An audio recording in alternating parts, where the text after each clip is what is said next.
평화나무가 2022년 제20대 대통령 선거를 앞두고 공명선거감시단을 발족했습니다. 평화나무는 선거철 정치 무대로 오용되고 변질되는 교회 강단과 또 예배의 자정 노력을 위해 물샐 틈 없는 감시를 해나갈 예정입니다. 이번 감시 대상에는 개신교 방송사들도 포함시켰습니다. 권지연 기자가 보도합니다.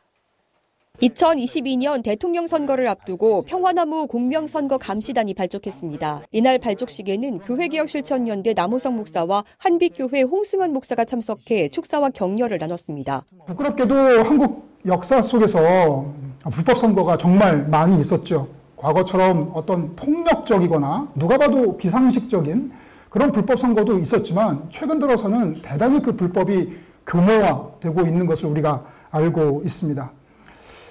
그리고 참으로 안타까운 것은 그렇게 교묘화되는 불법 선거의 양상 중에 교회가 그 중심에 있다는 것이죠. 아주 힘든 일을 지고 갑니다. 저는 이 사업이 평화나무만의 일은 아니라고 생각을 합니다. 왕에게도 준렬하고 날카롭게 직언을 했던 예언자 나단의 목소리를 우리 평화나무 공명선거단 선거감시단에게 허락하여 주옵소서. 온갖 방해 세력과 음해 세력에도 끄떡하지 않았던 사사 삼손의 그 지치지 않는 체력과 멘탈을 평화나무 공명선거 감시단에게 덧입혀 주옵소서. 평화나무는 이번 감시단 활동을 통해 예배중 불법 선거운동뿐 아니라 가짜뉴스 유포 행위도 집중 조사할 방침입니다. 또 개신교계 방송사 모니터링 활동도 추가하는 한편 좀 더 강화된 법 개정 운동까지 전개하기로 했습니다. 공명선거운동은 한국교회 전체가 존경받고 신뢰를 얻기 위한 일입니다.